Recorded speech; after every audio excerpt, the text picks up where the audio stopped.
Thank you for joining us. This is Live with Miami's Community News, and I'm here with somebody very special who was the president of the Caring Place. That's correct. And so that, I'm going to make sure I got it right. Antonio Villasuso.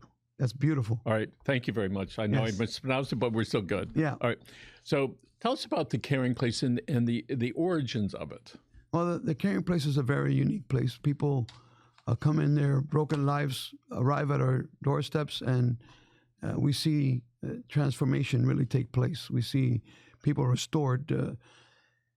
When you talk about the origin, I think it started with 10 beds, very long time ago, 1922, and here we are, 2025, just continuing to care for people. But now, 425 beds, 2 locations, Miami, Broward, and just doing transformative work for the community. And if somebody wants to find out more information, they could go to your website, which I know is going to pop up on the screen in a couple of minutes. Yes. So it used to be have another name. Tell us about that. Well, it was the Miami Rescue Mission, right. And it's still a lot of people still refer to that. We decided, our former president decided that he wanted to put everything under one umbrella, the Caring Place, doing business as the Miami Rescue Mission and the Broward Outreach Center. And we put it together. I think we want to be known as a Caring Place. We want people to know that we actually care about them. We care about their change. We care about their hurts, their pains, everything that they're going through. When they walk in through the door, we're just not a place to come and sleep. It's a place where, just yesterday, and I'm cutting through that because it's the Caring Place. So it's a young man that came into our facilities, and maybe about 2 months ago, we went to one of our minor graduations, and he said, "I learned how to do fractions here." And I'm like, who uses fractions anymore, right? But to him, it was a big deal. Well, yesterday, that education center that we're running out of the Caring Place helped him obtain his GED, his high school diploma. So that he came in with drug addiction, homelessness. Last thing in my life was that I was going to hear that the biggest thing that brought joy to his life is that not only did he meet the place where it changed his life, now he has a GED. Yes. So where else in Miami can you come in for help to eat and take a shower, and now you come out with a GED? So for nearly 20 years, the Caring Place had a radio show, right, on WIOD, if I remember right. That is correct. On Sunday mornings. I used to listen to it. And in the family tradition, in the late 50s, my father, who was in the radio business, we used to talk about the Miami Rescue Mission all the time. Yes. So I'm going to assume back then that there was some sort of relationship with the radio station that he worked for. So he would be proud that I'm sitting here 50 years later doing something that I'm sure that he did with one of your predecessors. Yes. So let's talk about the essence of how it got started and how it continues on with 450 beds, because that's a significant amount of space to do that. That's significant. It's one of the largest missions in the nation. We take pride in that. It started off just soup and salvation, just making sure that people knew that we were there to care for them. The biggest thing about that is like, I am the 5th president of the Caring Place. So in 100 years, that's something to be said. That the leadership has stayed there. That's something that we take pride in. That we know that is being run, and it's by couples too. I work with my wife there. It's been like that through all the presidencies that have taken place, all the leadership that's taken place at the Caring Place. So who were the folks that were on the radio? There was a lady, I forget. Marilyn Brumman and Ron Brumman. Yes. Okay. And they took great pride in the radio. I would frequently hear her interviewing people that participated in the Caring Place and who had made a big change as far as where they were and when they would get on the radio. Tell us what that's like for you when you see people all of a sudden over their lifespan, they fell out of society and now they're working their way back in. What does that do for you? It fuels my fire, because I come from that kind of life. My life was redeemed as well as many of the lives that we get there. So to me, people ask me, what's your favorite part of the job? Well, my favorite part of the job is the event that we do yearly. It's our yearly graduation, and we make a big deal about it, big to-do about it. We graduate them with cap and gowns. We make sure that they're celebrated, that they know that there's a better tomorrow, that they know that we're behind them. And when I say they, I say all those that have entered our facilities, men, women, that have come through our facilities, have come through our programs, have come through counseling, care, through our free clinics, care through our case managers. And for me to see a family restored, I've seen a caring grandmother fly in, 80 years old, to see her grandson graduate. So when I see that, I say my job is now all the headaches, all the fundraising, all the interviews, everything comes to one center for me. I see a life restored. No, I see a family restored, because it changes everything for me. And Tony, we know when people are not feeling very good about themselves and not doing well, they're looking for a ray of hope because they're feeling pretty hopeless. Yes. So what I want to do is, when somebody might be watching this, all right, that's feeling that, I want them to be able to look to you and say, see what can be done. So why don't you tell us about how you were off track for a little while? Well, I was born and raised in Miami, Florida. I had a wonderful, hardworking parents. And as I was sharing here with some of your team, I made wrong decisions. And in 1982, decided to try a drug called cocaine. And it just destroyed my life. It destroyed it in a way where I had no hope. I had no self-esteem. I thought it would never amount to anything. I sit today here as a miracle, as a person that, if you would know me back then, you would say, this guy's never going to amount to anything.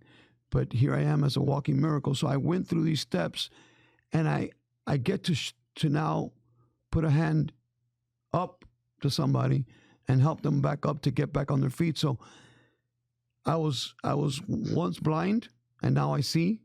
I was once lost, and now I'm found. And I feel that experience, that moment, that chapter of my life got me ready for what I'm doing now. And you've been doing this for how long? 28 years. So what was the moment in which you had this awareness, hey, I think I'm getting better? Tell us about that epiphany.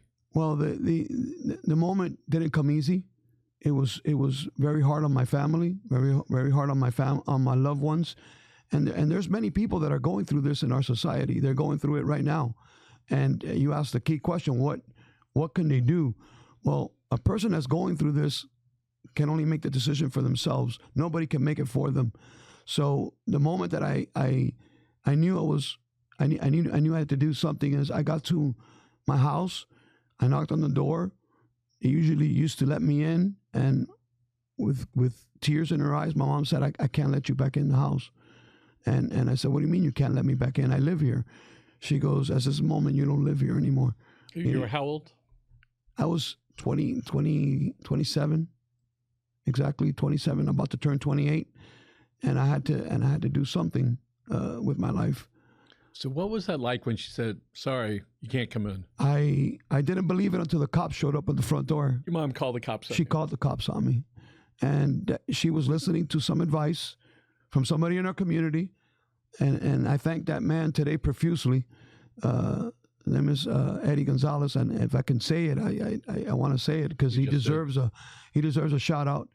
He was running a different ministry, and he came and told my mom, when he comes, cut him off everything. And I said, what is she doing? Who is she listening to? How long had you been misdirected and doing cocaine at that point? Oh, it was a good, strong 10 years. And cocaine had grown to crack cocaine. So it was... and all that time living at home, and your mother said, I don't know what to do. She got some help. It was all that time I was destroying my whole family, my sisters, my brothers, my family, all those around me. But, if somebody's out there going through that with their own loved ones, there is hope. And there is a chance that your loved one can change around. So let's talk about, for that person, this is for the parents, brothers, sisters of the addict. Yeah. Where should they call to try to get some direction? Well, every Monday we have an intake. And what I tell people is don't make a decision for that person. Let that person make a decision like I had to make a decision. That's the biggest key for anybody going through addiction. And we're right now, we have on the website the address caringplace.org. That's the correct. Okay. Yes. Okay. And so that's there. Our intake is 571-2020, and our main man there is Marlo Lane. And you reach out to Marlo, and Marlo will make sure you tell him you heard me on the podcast, and we'll make sure that your loved one gets the help that they need. It's tough for a caregiver to be able, parent, if you will, to be able to say to their son, their daughter, cousin, the brother, person going through the problem and the family, it almost becomes like it is a codependency. It is something that I can talk about because I lived it. I went through it. I know that sometimes you feel like it's hopeless, and sometimes people do die. I'm not telling you everything is going to be a Prince fairy tale that's going to finish the way my life finished. There is some sad stories that I've seen at the Caring Place, that I've seen through my years of helping people. It's not always a win-win, but there is hope. There is a free place at the Caring Place, that there is a bed that if a person wants change, that they could come in and change. They can transform. They can come in and actually. And you know that because you lived it and for yourself, and then you've seen. Lived it, gone through it, know what grace is, been through 7 of them. I know that rehabs are not easy. Getting your life restored is not easy. It's not a one-day process. It's a lifetime process. I'm still making mistakes now as a married man and with raising up a kid, under the spectrum. But I learned how to cope with life's issues and problems. And I did that through a place that cared for me. And that's why the Caring Place is so special. The Miami Rescue Mission is so special, because if you want to find a friend, you can find one there. If you want to be a part of a testimony, you can grab your testimony there. You can get your life back there. That's what I tell people. It's not going to be perfect. It's not peaches and cream. It's not just it's not a clinic where you're going to get 3 cots and 3 meals and a cot to sleep on and a bed to sleep on and just lay around all day. We're going to push you into doing something that you've never done before in your life. And that means face your problems, face your fears, face your situations through case management, through education center, through a meal, right? Every hope for us begins with a meal at the Caring Place. That's a big thing for us. If you could come in and grab a meal, take a shower, and feel good about yourself, well, there's more than just that. We offer all kind of things at the Caring Place. So the people, let's say they're not. It's not a drug problem. It's just an emotional, or not just, but an emotional and a mental issue. Can they get help there? They come, and we do a full assessment. And of course, not everybody is going to fit into what we're doing at the Caring Place, but 99.9% of the people that come through the door usually do. And if they don't, we want to point them in the right direction. That's why I gave a shout out to Marlo Lane and Keith and all the team that works in Miami and Broward, because Jenny and Gary and all those people, you get in trouble when you start naming people. But all those people that are in the front line there, they're going to make sure that we point you in the right direction. And for the loving parents that are out there that think that they can handle this by themselves, we know they can't. We know they can't, because usually we're too emotionally involved. Usually I tell moms, I'll listen to you. A crying mom breaks my heart. A crying mom tugs at me. A father. But I need to learn from the person going through it that they want the help. Because if that's not the question, then they're never going to change. Sometimes it takes people a couple times to stop. Yeah, it doesn't always work on the first. Some people do, some people don't. But in my experience, in my life, it took me 7. So I know, and 7 is very significant for me. 7. It took you 7 rehabilitations, times. 7 times. Right. I didn't get it the first time, and I thank God that as I went through it, it didn't get any easier. You have to let go of your pride, let go of many things, and you have to listen to the people that are put around you. You made mention about 7 was significant to you. Tell us about that. it's significant for me because 7 is a perfect number, and it's a number that changed my whole trajectory of life, and things that happened to me all along. I mean, I could have been an easy statistic. I was really on a roll to just take my life. That was the truth of everything. I just wanted to drown myself in so much drugs that I didn't come back to reality, and God didn't let me die. He didn't let me die. My family didn't let me die. The community of South Florida didn't let me die, because these places that I went to were in South Florida, and the place where I work now has been in South Florida for over 103 years, and I'm working at a place where the people that helped me get my life back together told me that I needed to work in. It says you need to work in a place where you give back to people that are facing the same issues you were facing back in your life. Antonio, we know that denial is a wonderful thing, which is it keeps us preserved and protected. And then after a while, you keep denying, and then we don't see what the truth is. Yes. Right. So at some point, when people go to you, and you might ask them what sort of your drug of choice, and they're denying it, and they're denying they have a problem, yet they're sitting in front of you. Yeah. What has to happen for them to be able to go, I need some help? You need to wake up, and you got to be sick and tired of being sick and tired. That's all I can tell you. There's no book. I've been through some strong psychological classes, and they're all good, and they're all good to have in your pocket, but you got to be ready. You got to be ready to say, hey, no more. I'm done. I'm not going back. And those are hard things. And then you got to be open to taking advice, and you got to learn. You have to have somebody that you could confide in. You got to have a coach. You got to have people in your life that are winners. Not everybody that I've met along the journey has had a problem with drug addiction, and those are, to me, heroes as well, because they were able to say no to things I couldn't say no to. So, Antonio, people go to you, and they get that shower, and they get that first meal. That's the first step. Right. And then they go through this program. Tell us about these programs that people get involved in. The Hope Begins with a Meal is something that we do every day. We feed over 1,500 people every day on both centers. So it's 1,500. 1,500. You know, those are living in the center, and those that come to us on a daily basis to eat. Those that are still not ready to give up, they still say the sidewalk is better. They still say people tell you that. Oh yeah. Yes. Sometimes they do it nicely. Sometimes they curse me out. And there are a lot of people that don't understand that the people say that, and then they actually do it. And they go out and talk bad about the mission. And I know they talk bad about me and the mission and everybody else, but the more they talk about me, the better I'm doing my job. And that's what I tell the case management.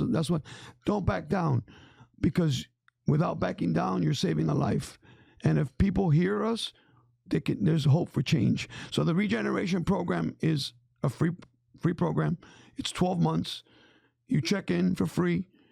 We don't ask for anything. Do they stay there? That's the year. You have to stay. And it could be longer than a year. It could be shorter than a year.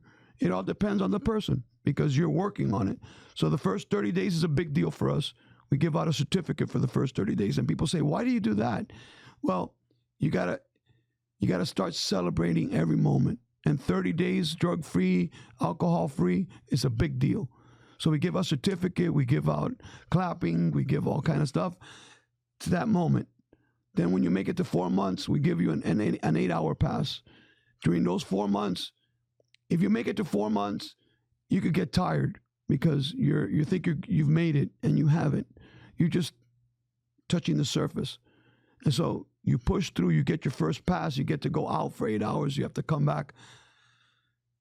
During that time, you're getting your IDs, you're getting the things that homeless people lose a lot, and people in addiction lose a lot. They lose their passport, they lose their whole identity, and you have to get that back. So you start working with a case manager. The DMV comes in. You start getting evaluations. You go to our clinic. You start learning about yourself. You write an autobiography about yourself, about the problems you're going through.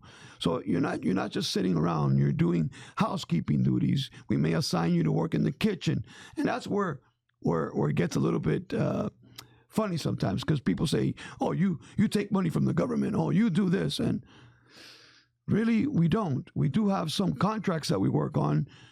There is some food stamps that you turn over, but that doesn't cover the cost of taking care of a human being. It costs a lot of shekels. Yes. To restore somebody. So you have a 1-year program, Yes. right? Which is hard for an addict on day one to go a year. Yes. Here, that seems like an eternity. No, it flashes right by. It's so quick, and a year is not sufficient. I myself did almost 3.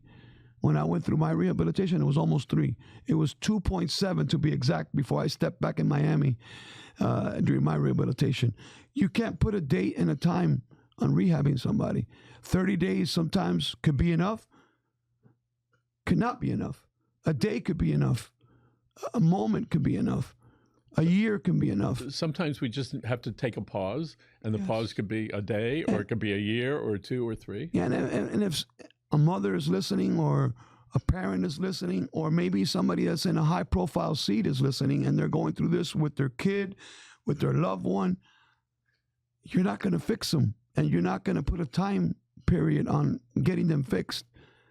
I continue to say, and will say always, it's always going to be in the person's timing.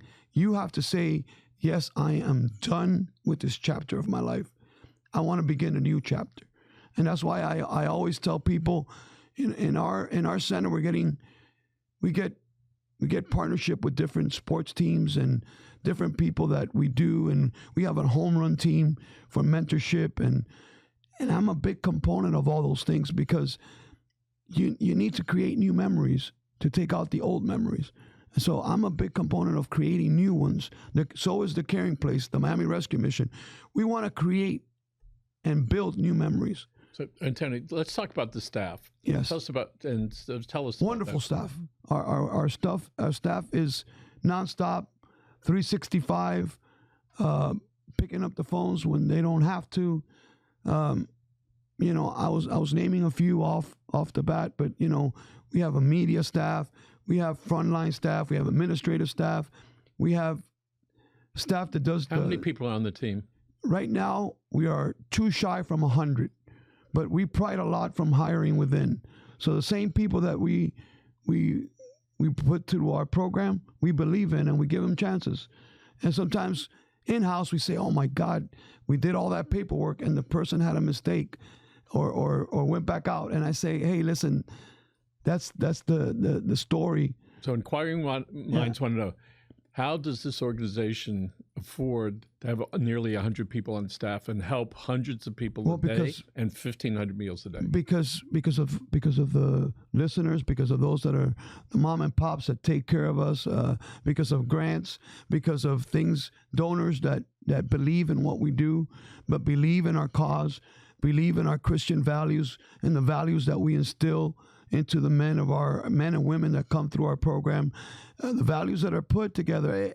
I can't tell you, it's miracle after miracle. In 28 years that I've been there, God always provides, and there's good people that partner with us to do what we do. So often, a lot of us, I include myself in this often, what we think about is, oh, poor Johnny, who's going to such and such a school, has got a drug problem, and it's not a big deal. He'll be able to get fixed. But we're talking about the people that go to the Caring Place. They've been long-term, typically out on the street for some period of time.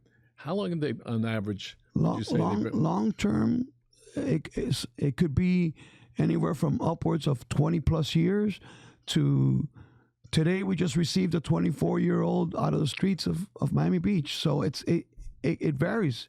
It could be a young person just turned 18 that is seeking help, and those are the hardest for me, and that break my heart. And kids that come into our shelter as well with their mother from abusive relationships, from things that you could think are not important to some. It's happening right before our eyes. So you mentioned about mom with kids. So do you have mom with kids that show up and say, "Here, we definitely. need"? It's all the time? Yes, it's one of our biggest needs in Miami-Dade County and Broward County. So we like Families are important. We like to close our eyes to that and imagine that it's really not existing. Well, society likes to close their eyes to a lot of things, but let's not go down that rabbit hole. But we do close our eyes, but it's there. You know, it could be that you come to work right here to the community news and find a mother parked in your parking lot, sleeping there, and she just picked the location because it was a safe place for her to stop for the night, and she stopped there, and then it's not, you know, then it's a choice. It's either you call the caring place or you call one of the other providers to help, or you just say, hey, get off my property.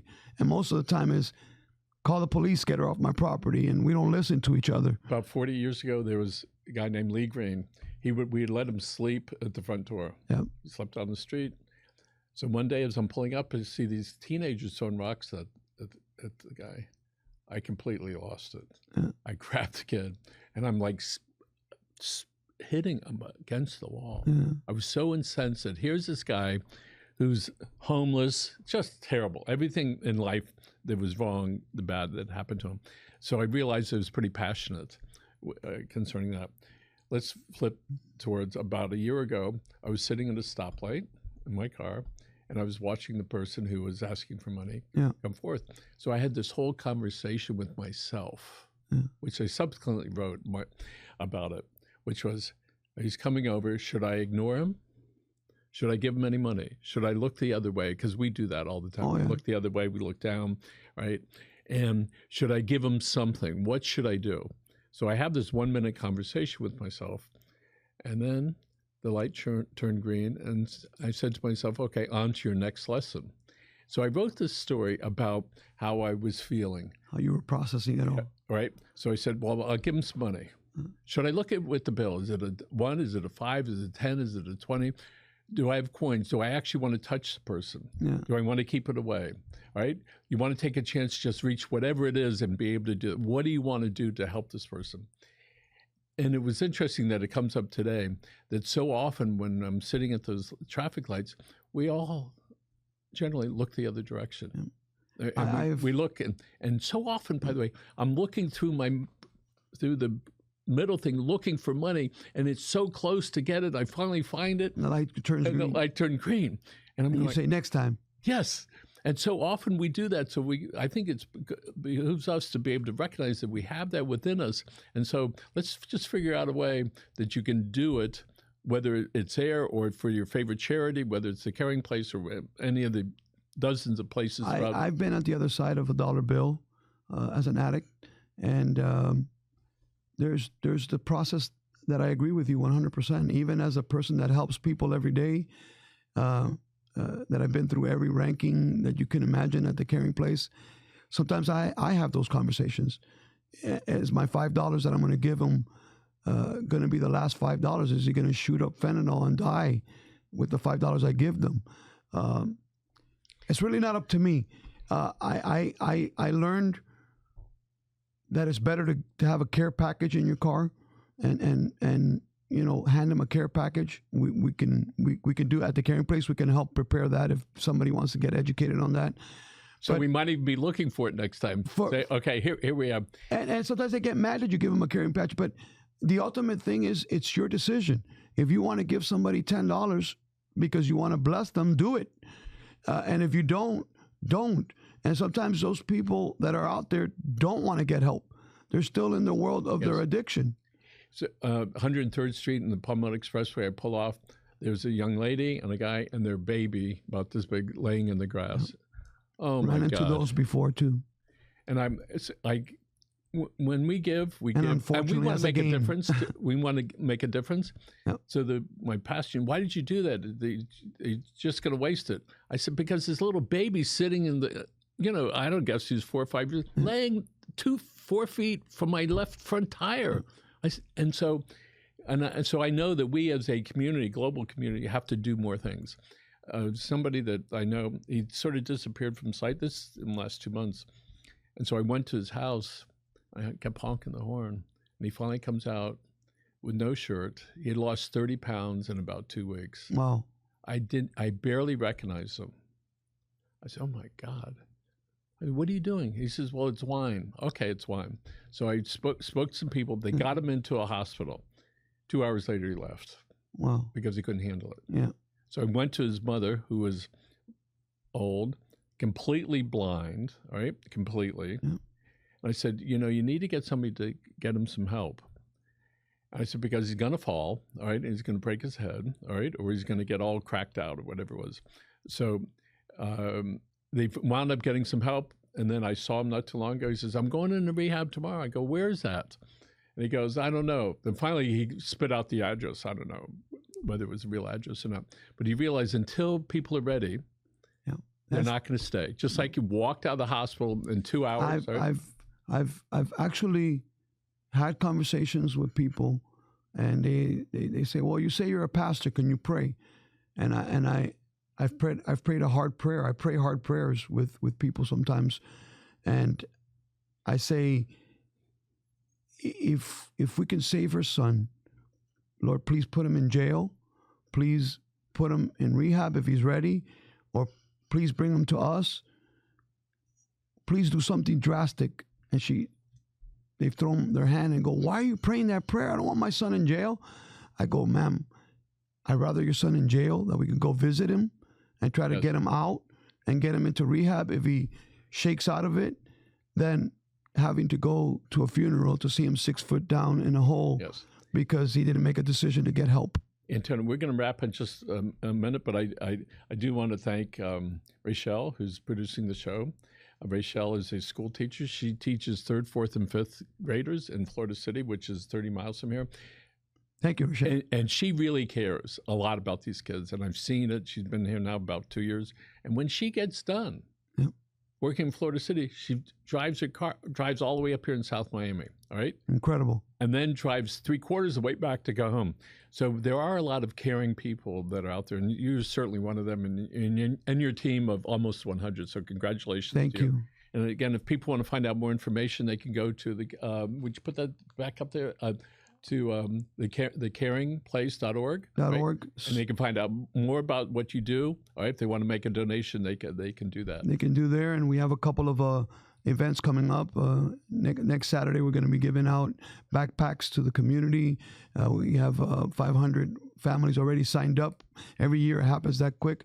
But if you want to sponsor the backpack, go to there, and it'll take you to the link to be able to sponsor a kid. And let's do a shout out for your social media person. Who is that?